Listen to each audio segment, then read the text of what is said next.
अफरान साहब, आपकी पार्टी के रहनुमा है ख्वाजा साद रफ़ीक साहब, उन्होंने बड़ी आज कह लीजिए कि सख्त गुफ्तगू की है। सुनवाएं जरा उनकी गुफ्तगू। इक़्तिदार गुनाह नहीं है, लेकिन अगर जायज़ रास्ते से मिले तो फिर ठीक है, अगर नाजायज़ रास्ते से मिले तो वो बोझ नहीं उठाना चाहिए। सर, कहाँ से किस नाजायज़ रास्ते की बात कर रहे हैं और किसकी बात कर रहे हैं? वो ठीक कह रहे हो कि अगर इक़्तिदार ठीक तरह मिले तो ठीक है, वरना नहीं लेना चाहिए। देखें, जो बात इन्होंने की है मंदुखेल साहब ने, जीबी के अंदर 10 ऐसी जगह थी, 10 से 11 क्या कहते हैं, जहाँ पे रीपोल का कहा गया था। मैं आती हूँ उसके ऊपर, लेकिन ये आपके लिए साद रफ़ीक साहब की बात इतनी ही कैजुअल है जितनी कैजुअली आप निकल गए। लेकिन जो बात उन्होंने की उसी के ऊपर मैं तब मौजूदा हुकूमत की तरफ कोई इशारा नहीं है। प्रिंसिपल डिफाइन किया है, उन्होंने एक प्रिंसिपल बताया कि आप जब जीतें तो हुकूमत लें, आप मुकम्मल कर लें अपनी बात। देखें, 10 से 11 ऐसी जगह थी जहाँ पे ज़्यादा वोट पड़े थे, जहाँ पे इतने वोट नहीं थे जीबी के इलेक्शन में। और उसके ऊपर जब हमने कहा कि रीपोल करें तो बिलावल साहब ने कहा कि मैं हुकूमत गिरा दूंगा अगर आपने रीपोल किया। तो फिर हमने रीपोल नहीं किया, वरना इनकी सीटें वहाँ पे कम होनी थी। तो ये जो एजीके के इलेक्शन में ये कह रहे हैं ना कि जी ये हो गया, तो ये उसका जो एविडेंस है वो कौम के सामने ले आए। देखिए ना, खाली कह देने से तो नहीं होगा ना। तो अभी भी कह रहे हैं ना कि मैंडेट अगर चोरी किया गया तो हुकूमत गिरा देंगे। सर, वैसे गिलगित के कितने हलकों में जो आपने यहाँ पर बड़ा फामो तफहीम का मुजाहरा कर दिया कि फिर आपने रीपोल किया, रिकाउंटिंग की नहीं, फिर वहाँ पर रिकाउंटिंग नहीं की हमने। 2 हलकों में था बस, 2 हलकों में जो 2 हल्के ऐसे थे जो आपको लगता है कि वो आप जीत जाते। वो रीपोल नहीं होने दिया इन्होंने वहाँ। नहीं, अगर वो होते तो आप हम जीत जाते, क्योंकि उधर भी ऐसे ही हुआ था कि जितने वोट नहीं थे उतने ज़्यादा वोट पड़ गए थे। सही है। तो अब इस देखिए, बात ये है कि जो भी कहीं कोई इलेक्शन में अगर कोई मसले हैं तो उसका तरीका ये है कि आप उस पर्टिकुलर इशू को हाईलाइट करें, बजाय इसके आप कहेंगे जी सारा इलेक्शन ऐसे। भाई, हमारे हाथ में तो वहाँ हुकूमत है नहीं, हुकूमत आपकी है। पीपल्स पार्टी का जो है वो वजीर आजम है, उनके एसी है, उनका डीसी। सर, मुझे फरमाइएगा, मंदुखेल साहब, साद रफ़ीक साहब का बयान डेफिनेटली सुना होगा आपने, आप कैसे देख रहे हैं इस स्टेटमेंट को? देखिए, जहाँ तक मैंने सुना उनका स्टेटमेंट वो यही कह रहे हैं कि चोर दरवाजे से इक़्तिदार लेने की ज़रूरत नहीं है, उससे बेहतर है कि आप साइड पे बैठे। क्या फ़र्क पड़ता है अगर पीटीआई का हुकूमत आ जाए आज़ाद कश्मीर में, जमात इस्लामी का आ जाए, ये वो बात किसकी कर रहे हैं? ज़रूरी है कि आपकी हुकूमत आ जाए। ठीक है, बात ये कहने का इन सारी चीज़ों का जो ये सेनेटर साहब फरमा रहे हैं, कल राजा परवेज़ अशरफ साहब जो हमारे साबिक़ वज़ीर-ए-आज़म हैं, उन्होंने बाकायदा सारे सबूत और डॉक्यूमेंट्स के साथ चीफ इलेक्शन कमिश्नर को आईना दिखा दिए कि ये है तेरे करतूत और इस तरीके से आप इलेक्शन करा रहे हो। तो इस इलेक्शन में मैं कहूँगा कि आपको आज़ाद कश्मीर पंजाब नहीं समझना चाहिए, वहाँ हिंदुस्तान का हमारे एक आईनी ओहदा है चीफ इलेक्शन कमिश्नर का, बड़े कुछ तो लिहाज करें सर। नहीं, देखिए, आईनी ओहदा जो है ना, तो वो जीबी के इलेक्शन कमिश्नर भी पास था। तो अब मुझे वहाँ बताओ कि दिन भर खून खराबा हो रहा था, पोलिंग स्टेशनों पे कब्जा हो रहे थे और वो सारा दिन सत्तू पी के सोया होता और रात में कह रहे बड़ा शफाफ पुरअमन हो। कोई शर्म नहीं है इस बात को? किसने ये बात कहते हुए ये जरूर कहते हो फिर पीपल्स पार्टी ने जिस हलकों पे सारे सबूत दिए उसके मंदुखेल साहब, आप तो मुझसे ज्यादा सर कानून जानते हैं। एक आईनी ओहदा है, उनके इख्तियारात के हवाले से आप जानते हैं। आपको डेफिनेटली चीफ इलेक्शन कमिश्नर से इख्तिलाफात हो सकते हैं, शफी जान साहब को भी चीफ इलेक्शन कमिश्नर से इख्तिलाफात हैं यहाँ मरकज में, लेकिन तनकीद अगर करें भी तो कम से कम सोच समझ कर तो करें सर।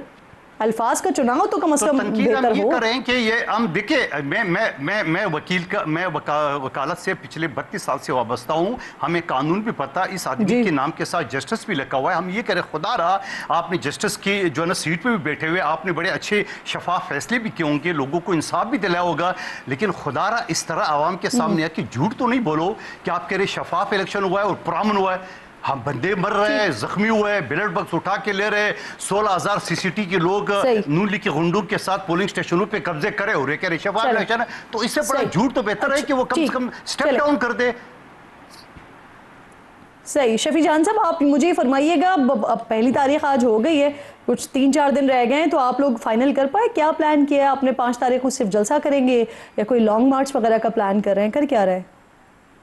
किरण साहब, 5 अगस्त को खान साहब की अगवा को 3 साल पूरे हो रहे हैं और खैबर पख्तूनख्वा में एक अजीम शान जलसा होगा जिसमें लाखों लोग शिरकत करेंगे। पंजाब के हर शहर में रैली निकाली जाएगी, बलूचिस्तान के हर शहर में, और कराची में हम पावर शो करेंगे। जहां तक 5 अगस्त की और खैबर पख्तूनख्वा की आपने बात की, आपने खैबर पख्तूनख्वा की बात की, तो सीएम अफरीदी साहब जो हैं वहाँ पे खिताब भी करेंगे, जहाँ पे हमारी अलायंस भी मौजूद होगी, तहरीक तहफ़्फ़ुज़ आईन पाकिस्तान, हमारी लीडरशिप भी मौजूद होगी। वहाँ पे हम फैसला कुन इमरान खान साहब की यानी रिहाई कराची में तहरीक का जलसा ऐलान करेंगे तो करेंगे। उसके लिए आपने एनओसी ले लिया है ऐसे हुकूमत से, और इसके साथ साथ ये कि JUIF भी फिर क्या आपके साथ स्टेज शेयर कर रही होगी? देखिए किरण साहिबा, हमने 7 मरतबा कराची में एनओसी के लिए अप्लाई किया, लेकिन खौफ इमरान खान इतना है कि वहां पे हमें एनओसी नहीं मिल रही। 12 दफा लाहौर में कर चुके हैं, मुझे लेकिन जवाब वहां जरूर भी देना उस फिजा, बिल्कुल आप जवाब दीजिएगा, उस फिजा पे इमरान खान साहब का राज है, लाहौर के फिजा पे, पंजाब के फिजा पे, वहां भी बड़ा खौफ है। तो वहां तो हमें कहीं जगह एनओसी नहीं मिल रही, लेकिन उसके बावजूद वहां पे पावर शो होगा। जी। जहाँ तक आपने मौलाना फजल अच्छा, रहमान क्योंकि साहब आपकी की बात पार्टी की, में हम- ही कुछ आवाजें ये भी आ रही थी कि लॉन्ग मार्च करना चाहिए, तो सुन मौलाना लेना, साहब अब की मुझे तरफ से भी जी। गालिबन यही कहा जा रहा था लॉन्ग मार्च का, तो ये है ऑप्शन में या नहीं है इस्लामाबाद की तरफ? बिल्कुल ऑन कार्ड है ये चीज। 3 से इसके अलावा 2 चीजें मजीद ऑन कार्ड्स हैं। जहां तक मौलाना फजल रहमान साहब की बात है, मौलाना फजल रहमान साहब से हम मशावरत में हैं और बड़ी पॉजिटिव डेवलपमेंट्स हो रही हैं।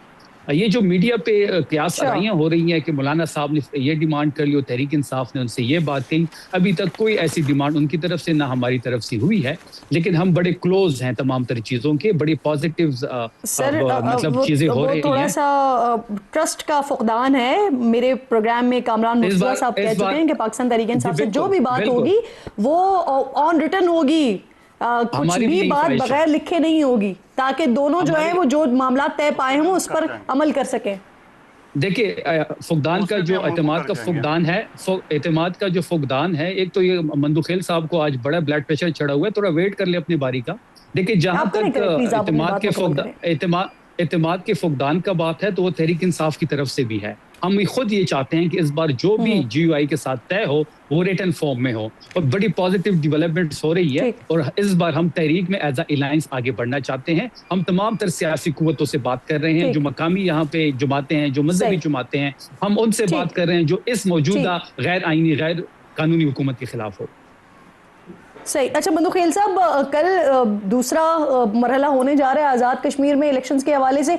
बिलावल भुट्टो साहब ने जो धांधली के इल्ज़ामात लगाए, फिर 2 अगस्त तक का उन्होंने अल्टीमेटम भी दिया था, तो कल वो भी ख़त्म होने जा रहा है। क्या प्लान किया है पाकिस्तान पीपल्स पार्टी ने? What next sir?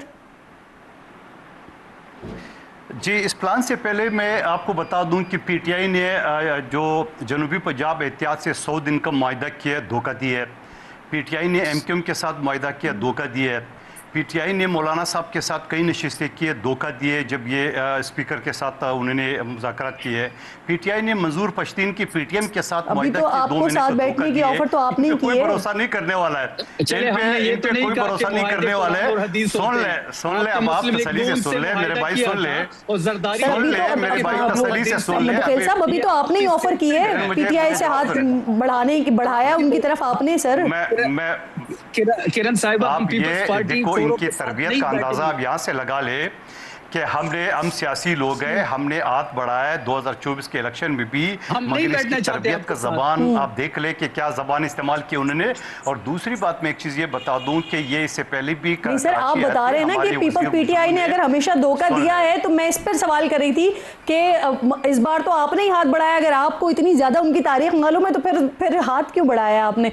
लेकिन वक्त मेरे पास अनफॉर्चुनेटली बिल्कुल खत्म हो गया है। आखिरी वर्ड अगर आप कहना चाहें मंदुखेल साहब, जल्दी से कह दे प्लीज।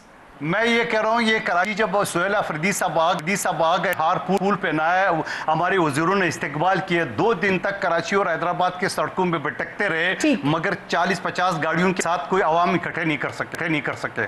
ठीक है, लेट्स सी 5 करते हैं आप लोग भी और PTI भी। आप तीनों मौजूद मेहमानों की मैं बेहद शुक्रगुजार हूँ। एक छोटा सा ब्रेक लीजिए नाज़रीन, ब्रेक के बाद वापस आते हैं।